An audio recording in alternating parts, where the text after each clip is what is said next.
Now for a quick Devar Torah. In this week's Parsha, of course, we have the laws of the Nazir, the Nazirite, the person who sees there's something wrong with them and wants to correct it. So he goes to the extreme. And he can only be a Nazir for a month. He can't go overboard on this. Wow. Standard is a month. Standard is a month. Yeah. But the point is that the Torah is telling you that you can't go over. You should not go overboard. The Nazir, of course, refrains from wine or grapes. He refrains from a lot of other things. He doesn't get a haircut. In other words, he's restraining himself from from a lot of pleasures in life.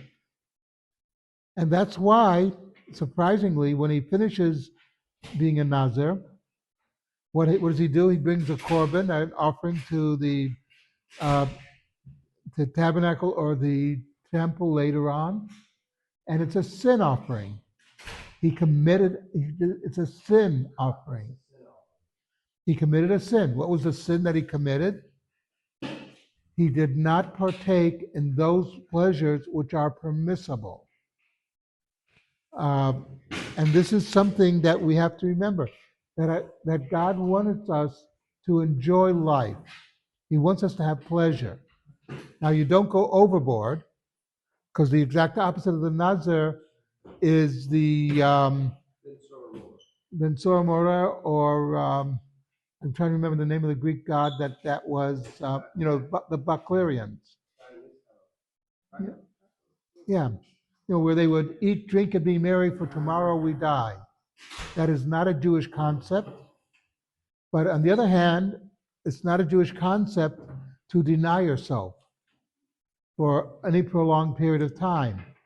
There are periods when we deny ourselves because of external events. The Nazir, the greatest story of the Nazir, is in a Gemara where there's a young man who's a Nazir, and he's asked, why did you become a Nazir? And he said that he looked in a pool of water, he saw his face, and said, I am such a handsome devil. I'm really good looking. And he realized that was a bit of egotism, that he had to work on his ego to lower it down.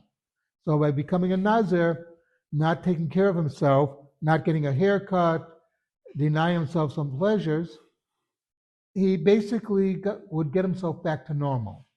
Because the idea is to be normal, not to be extreme in one way or the other. And that's a major theme in the Torah.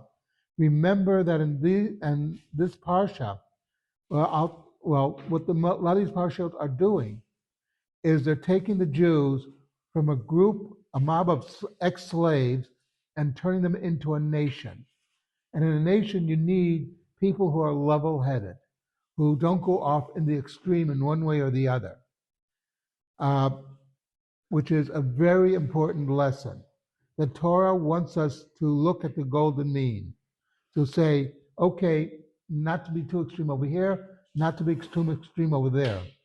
To basically, you enjoy life within those limits so that you don't disrupt society, but you also don't deny yourself good things in life, because there's also the other extreme. And that should be our goal, is to enjoy, but to do it within the limitations that we're required to, so society can operate. Something to think about.